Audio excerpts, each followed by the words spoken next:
자, 오늘은 부활절 주일입니다. 그래서 부활의 능력은 현재이다라는 이 주제를 가지고 여러분들에게 말씀을 증거하기를 원합니다. 우리 다시 한번 이 타이틀을 좀 함께 주제를 좀 읽었으면 좋겠어요. 뭐라고요? 시작! 현재라는 말을 여러분들이 꼭 기억해 주시길 바랍니다.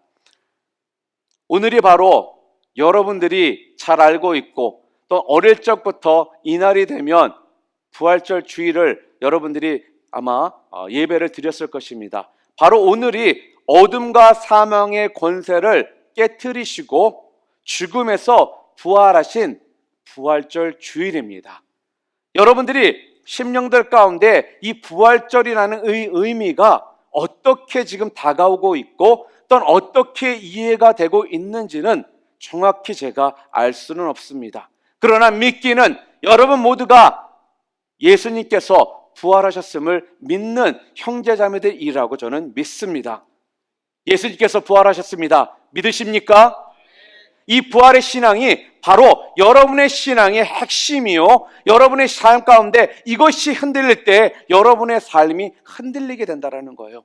그래서 여러분들은 조금의 의심도 없이 부활하신 예수님, 이 부활을 여러분들이 믿으시기를 주님의 이름으로 축복합니다. 그래서 이 부활절은요, 우리 기독교인들 사이에서만 그냥 알고 또한 축하하며 그렇게 지나는 시간이 아니라 이 부활절은 역사적인 사건이었고요, 또한 진리였다라는 것입니다. 사실이었다라는 것입니다.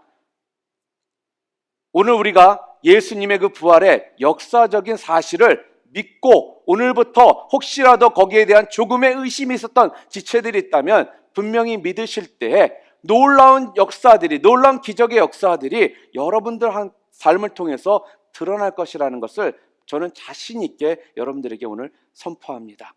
그래서 이 부활의 이 신앙, 이 부활절을, 예수님이 부활하심을 조금의 의심도 없이 믿고 여러분의 심령 가운데 붙들고 나아가시는 우리 사랑하는 우리 캠퍼스 형제자매 모두 되시기를 주님의 이름으로 기도합니다. 여러분, 오늘 이 자리에 들어올 때 공기가 좀 어땠습니까?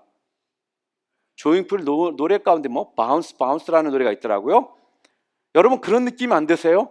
왠지 모르게 오늘만큼은 좀 더 그러한 느낌이 들지 않으십니까? 왠지 여러분들이 좀 붕 떠 있는 느낌도 들고요, 왠지 공기가 좀 다르다는 느낌도 여러분 혹시 갖지 않으셨습니까? 저는요 오늘 새벽 일찍 깼어요. 아까 내가 우리 지체들 가운데 몇 사람에게 얘기를 했지만 바로 세월호 그 뉴스를 볼 때마다 너무나도 내 심령이 너무나도 진짜 아팠습니다. 그리고 아프다 못해 지금 어느 순간마다 분노가 생기고요, 주님 왜 이런 일들이 꼭 벌어져야 됩니까? 라는 질문 또한 하게 되더라는 거예요.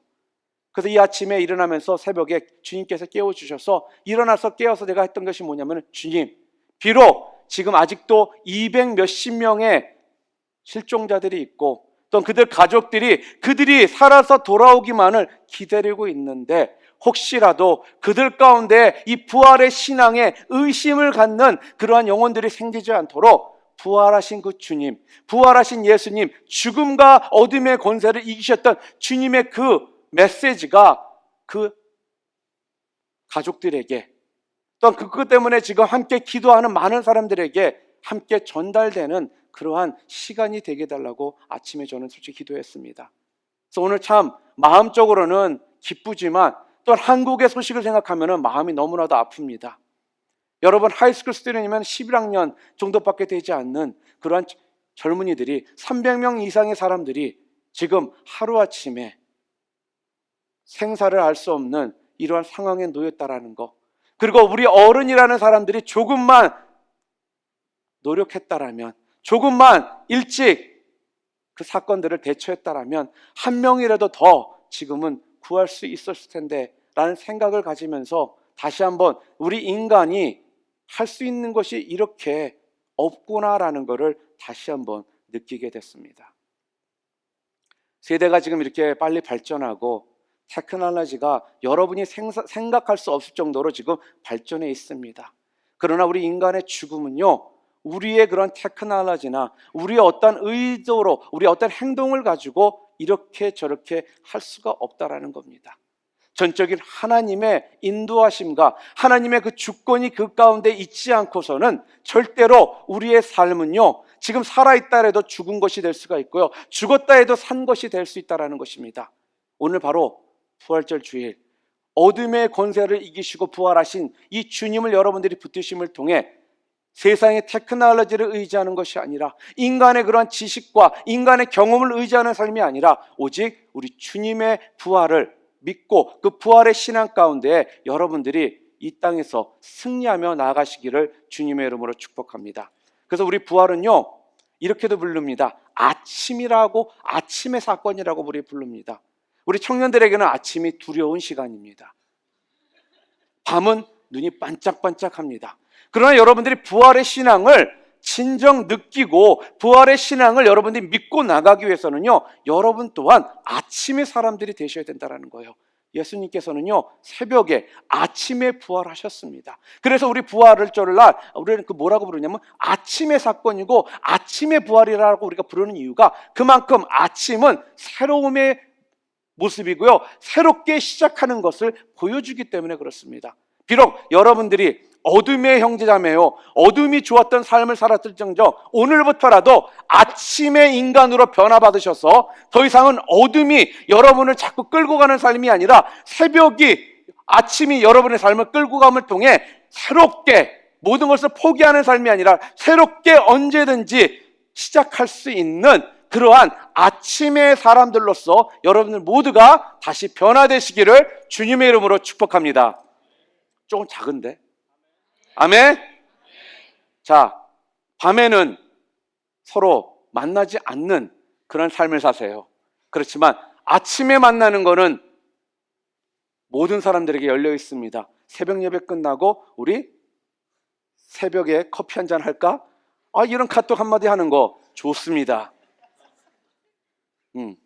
그리고 가끔씩 나오면은 우리 유전사님이 가끔씩 한턱 내요. 그러니까 새벽에 나오면 밥도 먹여주잖아. 그쵸? 새벽 인간들이 되시길 바랍니다. 우리 부활절은 새벽입니다. 알았죠? 그러한 삶을 사시기 바랍니다. 저녁은 어둠이에요. 어둠은 계속적으로 사람을 밑으로 끌고 내려가지만 아침은 여러분들을 새롭게 변화시켜 줄 수 있는 그러한 능력이 있는 것이 바로 부활절이라는 것입니다. 이 부활을 분명히 붙들고 나아가시는 여러분들 모두가 되시기를 주님의 이름으로 축복합니다. 또 한 가지, 부활은요, 역전승이라는 것입니다. 여러분, 저는 참 스포츠를 좋아해요. 어느 정도로 좋아하냐면은 하는 것도 좋아하고요, 보는 것도 다 좋아해요. 지금은 제가 좀 바빠져서 스포츠 모든 이 경기들을 다 꿰고 있지 못하지만, 그래도 여러분들이 나한테 와서 어느 종목이든 저한테 물어보시면 어느 정도 여러분들하고 대화를 할 수 있을 정도로 그만큼 스포츠를 좋아하는 사람 중에 하나입니다. 하는 것도 좋아하고 보는 것도 좋아해요. 그러나 스포츠에서 가장 신나고 멋있는 그런 경기들이 어떤 경기냐면요, 일방적으로 끝나는 경기는 사람들이 별로 좋아하지 않습니다. 그래서 우리가 항상 약자를 응원하는 이유가 뭔지 아세요? 뭔가 새로운 거, 약자가 그 상황을 뒤집고 이기는 이러한 역전 드라마를 우리는 좋아한다라는 거예요. 부활이 바로 이러한 역전승의 모습을 분명히 보여준 사건이라는 것입니다. 분명히 이스라엘 민족들과 그 유대인들과 유대 종교자들은 예수님을 어떻게 했습니까? 십자가에 못 박았습니다. 그때만 해도 그들은 그랬을 거예요. 봐라, 네가 할 수 있는 게 뭐가 있니? 네 자신도 구원하지 못하는 자가 어떻게 이 나라 민족들을 구원한다고 말할 수 있겠냐라면서 예수님을 조롱했고, 또 예수님을 한마디로 침뱉으며 예수님에 대해서 인정하지 않았다라는 거예요. 아마 그때까지만 해도 그들 모두가 자기네들이 승리를 했을 거라고 호언장담했을 거라는 거예요. 그러나 어떻습니까? 예수님께서는 우리 가운데 약속하셨던 3일 만에 부활하셔서 부활의 승리를 통하여 우리들에게 새 생명을 허락해 주셨다라는 거예요. 그래서 부활절은요, 부활은 역전승의 날이라는 것입니다. 죽음의 권세를 멋있게 이기고 역전한 날이 바로 부활절이라는 거예요. 그래서 우리가 부활절은 진짜 여러분 신나는 날이 될 수밖에 없습니다. 옛날에 제가 참 이 한국에서는 씨름 같은 거를 맨날 했었어요. 제가 좀 젊었을 때는 씨름이 굉장히 인기가 좋았습니다. 아마 우리 요즘에 잘한 우리 형제자매들 가운데 씨름을 못 본 분들도 계시겠지만 한국의 전통 운동입니다. 씨름. 예. 그러니까 태권도나 유도랑은 좀 다른 거예요. 그런데 씨름 그 당시에 이만기라는 선수 혹시 다 들어보셨어요? 이만기가 솔직하게 백두산급이면 가장 무게가 많이 나가는 급의 그런 출전을 하잖아요. 그러면 솔직히 다른 선수들에 비해서 몸이 왜소해요. 보통 그 급에 있는 사람들은 등치가 이만기 선수의 2배 정도 되거든요. 그러니까 일반적으로 솔직히 씨름은 등치가 좋은 사람이 좀 이길 수 있는 확률이 좀 높습니다. 왜? 깔아 뭉기기만 해도 힘못 쓰고 그냥 팍 주저앉을 수 있거든요. 그런데 이만기 선수가 왜 그렇게 인기가 좋았는지 아세요? 등치는 그들보다 작았지만 꼭 등치로 봤을 때는 금방 질 것 같은데 그가 밑으로 파고들어서 몸속으로 파고들어가지고 배치기나 뒤집기를 할 때 그 자기보다 사이즈가 2배나 되는 사람들이 그 이만기 선수의 그 기술 안에 넘어지는 이런 모습들이 사람들이 너무너무 좋아하더라는 거예요. 저 또한 이만기 팬이었습니다. 그래서 이만기가 나오면은 진짜 만사를 제쳐놓고 그 경기는 제가 봤던 것 같습니다. 왜요? 이러한 역전에 대한 기대감이 있기 때문에 그렇습니다. 그래서 잊어버리지 않는 거예요. 그래서 여러분들 부활절은요, 여러분들이 잊어버리지 마시기 바랍니다. 놀랍게 주님께서 역전승을 보여주신 화끈한 경기가 바로 우리 부활절이었다라는 것입니다. 그래서 부활절은 역전승이 있는 그 사건이라는 겁니다.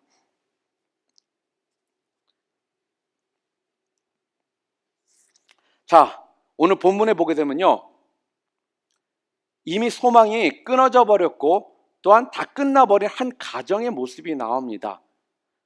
동생 둘과 여동생 둘과 오빠, 이 세 사람이 나옵니다. 3남매에 대한 이야기가 나옵니다. 그러나 여러분들이 성경을 좀 읽어보시면 알다시피 이 3남매와 예수님의 관계는 일반적인 관계가 아니었습니다. 서로 사랑하고 사랑을 받는 이러한 관계 가운데 있던 그러한 릴레이션십이라는 거예요.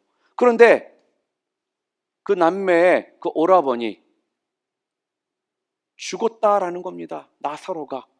그래서 첫 번째로 한 것이 무엇입니까? 예수님한테 수소문해가지고 예수님 있는 곳을 알아내가지고 연락을 합니다.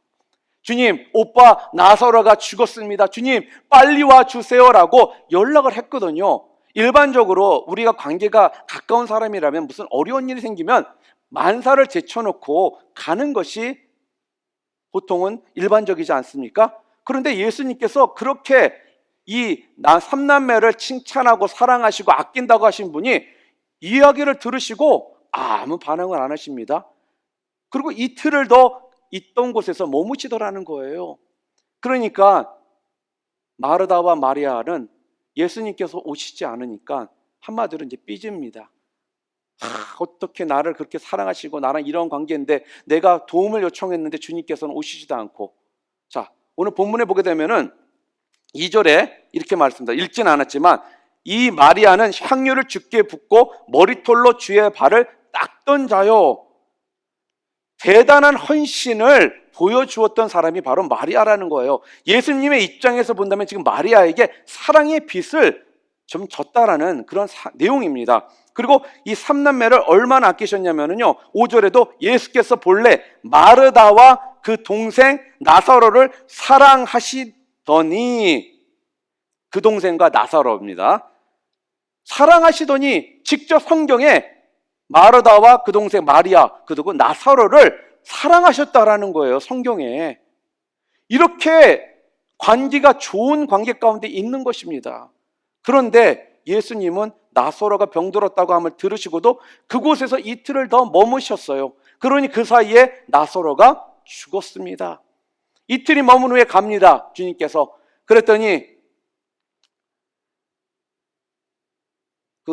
마르다와 마리아가 예수님이 오셨는데도 불구하고 다른 날 같으면은 맨발로 버선발로 뛰쳐나가서 예수님을 맞이할 텐데 삐졌어요.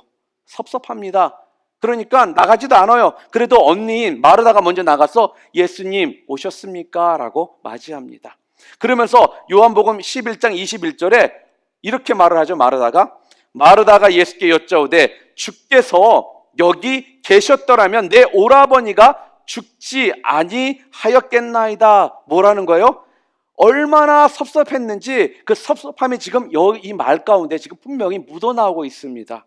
그런데 마르다의 귀함이 뭐냐면요, 이런 상황 속에서도, 이런 섭섭한 상황 속에서도 그가 가지고 있는 주님을 향한 그러한 사랑과 신뢰는 저버리지 않았다는 거예요. 오늘 22절 보겠습니다. 22절에 뭐라고 하느냐, 마르다의 정말 귀한 믿음이 뭔지를 보여줍니다. 22절 오늘 본문에, 그러나 나는 이제라도 주께서 무엇이든지 하나님께 구하시는 것을 하나님이 주실 줄을 아나이다.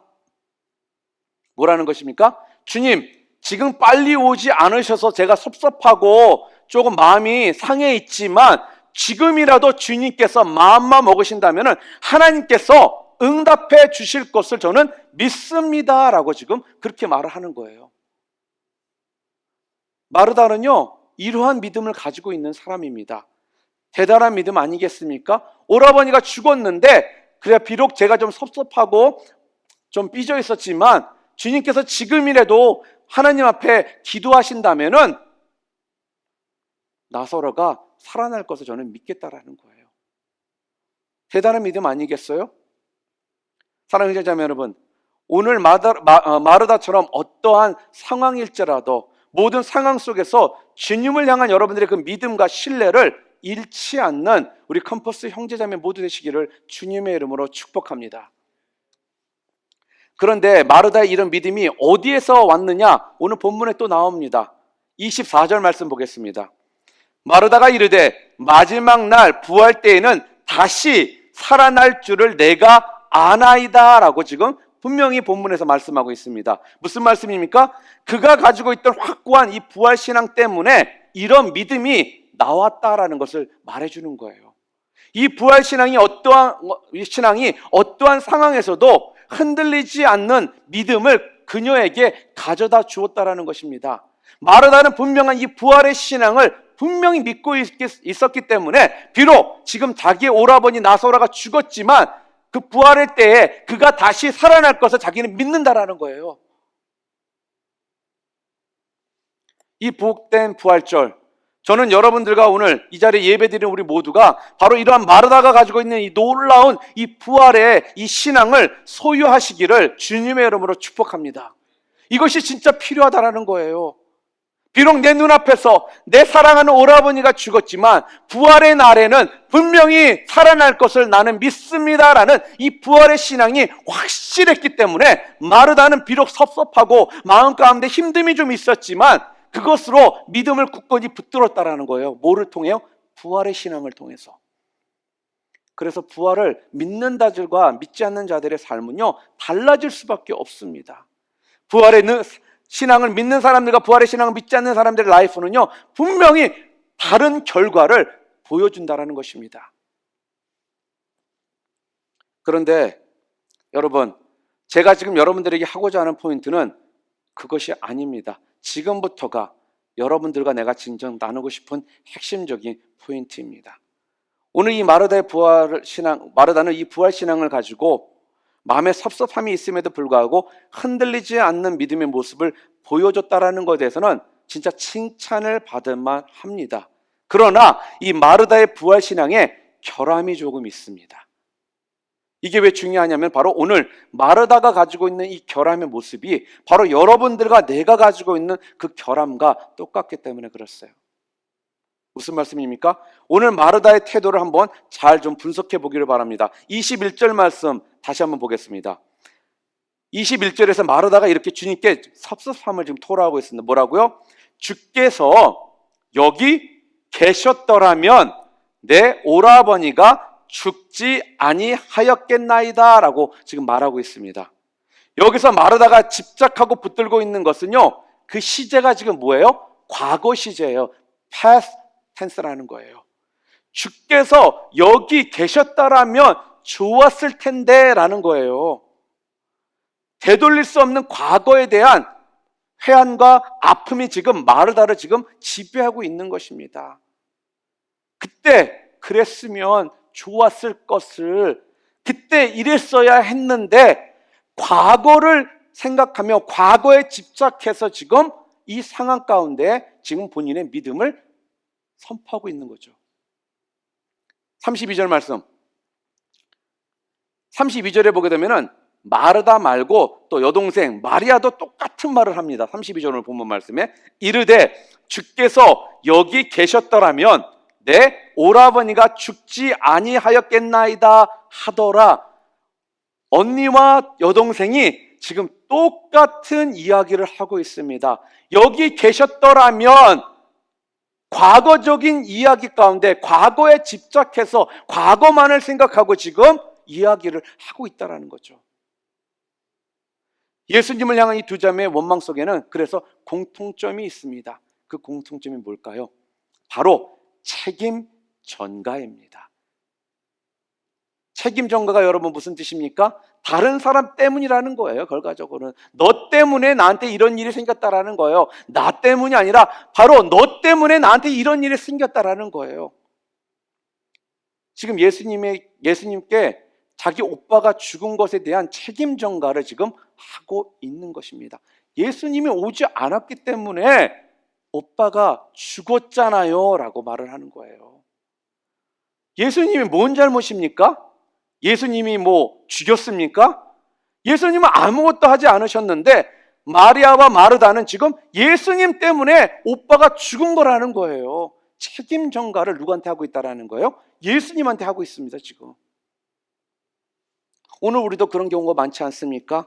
뭔가 일이 잘 안 풀리거나 잘못되거나 이상하거나 그러면요 책임 전가를 합니다. 어떻게 해요? 그때 우리 아버지가 나를 그렇게만 대하지 않았더라도 내가 지금 이렇지 않을 텐데, 그때 내 남자친구가 내 여자친구가 나를 조금만 이해해 줬더라면 나는 헤어지지 않았을 텐데, 그 당시에 목사님이 리더가 목자가 또 팀장이 나한테 조금만 시간을 주고 배려했다라면 내가 그렇게 하지 않았을 텐데, 예수님께서 나만 조금 도와주셨더라면 내가 지금은 이러한 삶을 살지 않았을 텐데 라면서 책임 전가를 우리 또한 매 순간마다 하고 있다는 거죠.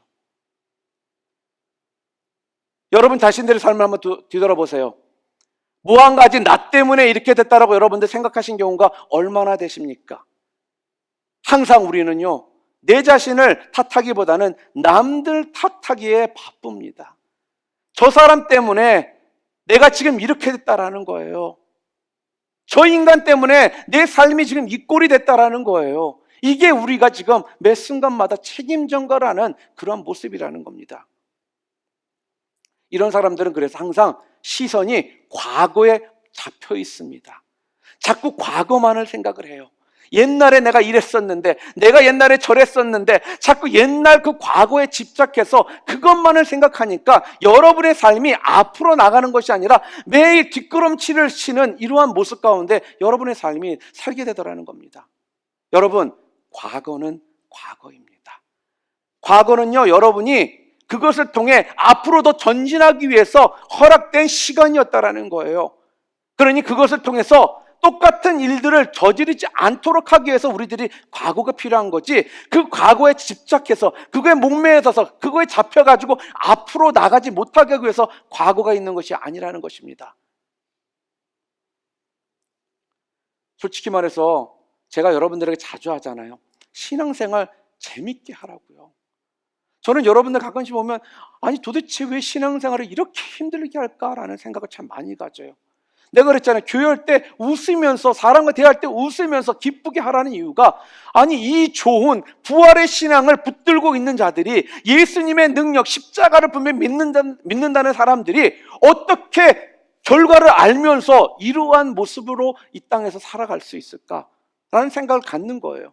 그래서 여러분들에게 내가 자주 도전하잖아요.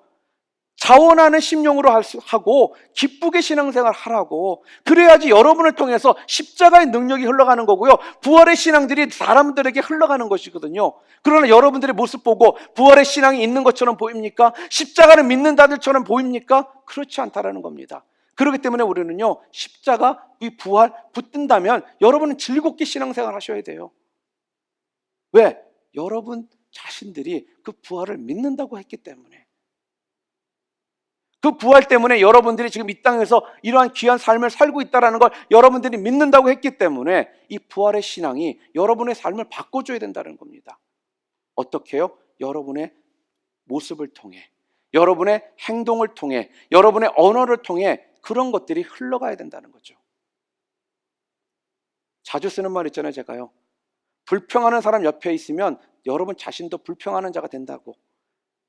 항상 기뻐하는 자 옆에 있으면 여러분 또한 기뻐하는 자가 될 수 있다고. 여러분이 책을 열심히 읽기를 원한다면 책을 열심히 읽는 사람과 붙어 있으라고. 기도를 열심히 하고 싶다면 기도 열심히 하는 사람과 붙어 있어야지 여러분 또한 기도를 열심히 하죠. 기도하고 싶다는 사람이 술집 같은 데나 이런 데 찾아가고 있으면서 언제 기도할 것입니까?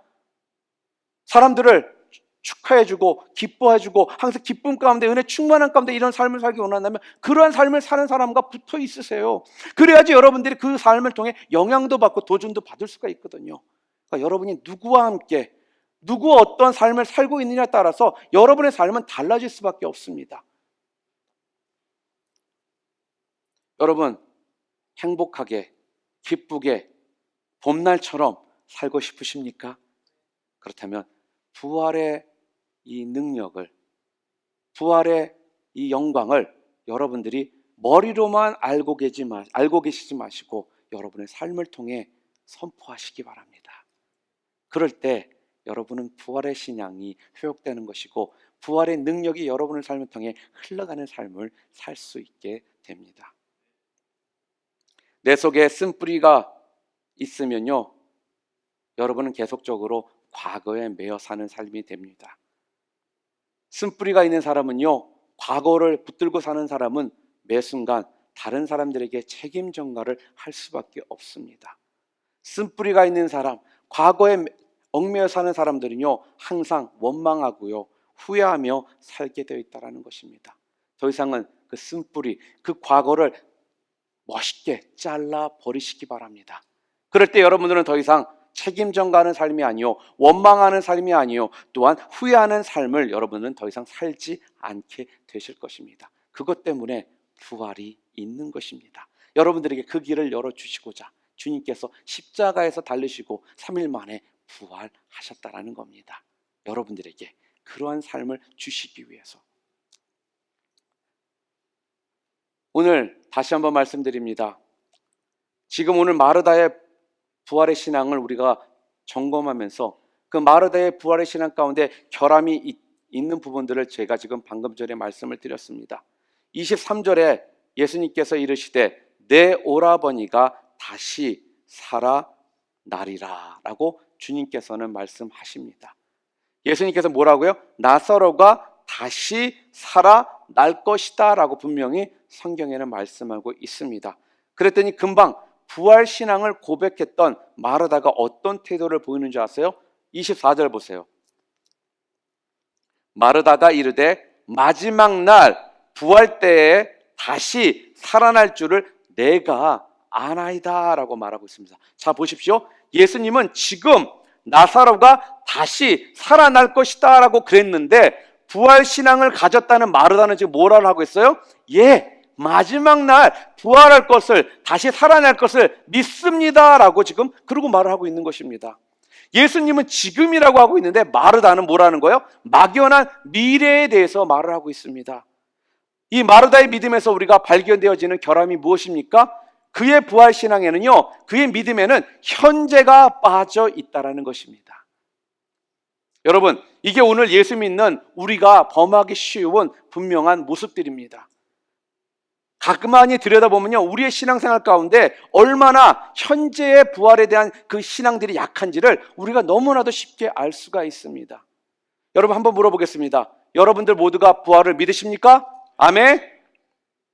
어떤 부활을 여러분들은 믿으십니까? 주님이 재림하시는 그날에, 주님께서 다시 오시는 그날에 여러분과 제가 다시 살아날 것을 믿으시는 거죠? 그렇죠? 믿어요, 안 믿어요? 대답들은 못해요. 오늘 우리들이 대부분의 부활신앙은요, 여기까지라는 거예요. 주님이 다시 오실 날, when His second coming에 우리들이 부활할 것이라는 이 믿음의 그 자리에서 우리가 멈춰 있다는 겁니다. 그래서 이 부활신앙이 언제 가장 많이 사용되는 줄 아세요? 장례식장에서 그렇습니다. 장례식장에 가면은요, 집사님들이 서로 이렇게 얘기합니다. 아유, 집사님, 어머니가 지금 돌아가셨지만 주님께서 다시 오시는 날 우리 모두가 부활의 신앙 가운데 다시 그 어머니를 만나실 수 있으니까 너무 섭섭해하거나 슬퍼하지 마세요라고 우리는 이렇게 얘기를 해요. 부활의 신앙이 자주 쓰이는 곳이 장례식장이라는 거예요. 그럼 우린 거기에 위로받습니다. 그래, 예수님이 다시 오시면 그때 부활해서 주님 어머니를 내가 다시 만나겠지 라면서 여기에 우리 신앙들을 항상 멈춰 쓰고, 부활 그러면 그게 단지 알고 우리들이 신앙생활을 한다는 거야. 내 삶의 현장 속에서 예수님의 부활의 능력을 우리는 전혀 사용하고 있지 못하더라는 것입니다. 부활의 능력은요, 그래서 지금 현재 당장 써먹어야 되는데 우리는 많은 경우 나중에 써먹을 수 있는, 어떻게 보면 약속 어음과 같은 것으로 생각을 한다는 거예요. 그러니 맨날 죽은 후에 예수님이 오신 다음에만 생각을 하지, 지금 현재 내가 사는 이 삶 동안에 그 부활의 능력을 우리들은 제대로 경험도 못하고 제대로 그걸 믿고 사용도 못한 채 죽는 날만 기다리고 있는 이런 모습 가운데 우리들이 신앙생활을 하기 때문에, 부활이 오늘일지라도 우리들은 오늘 하루로서 끝나는 것이, 그 부활의 신앙이 매일매일 우리 삶 가운데 능력이 있는 삶으로 또 역사하는 그러한 사건으로 우리 가운데 보이지 않는다라는 거예요. 여러분, 부활은요, 예수님 오실 때만 생각하는 것이 아니라 부활의 능력은 바로 현재라는 것입니다. 지금 오늘 당장 여러분 삶 가운데 그 부활의 능력은 드러나게 되어 있다는 겁니다. 부활을 믿으면, 예수님께서 부활하심을 믿는 자들에게는 하나님께서 매일매일 이 부활의 능력이 여러분 가운데 흘러감을 통해 여러분을 주님께서는 들어 사용하실 것이고, 여러분 때문에 주변이 변화되는 놀라운 역사들이 일어나기 시작한다는 거예요.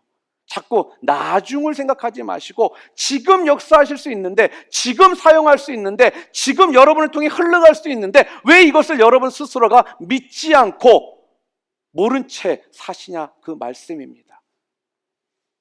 부활의 능력은 그래서 미래만이 아니라 부활의 능력은 그래서 현재인 것입니다.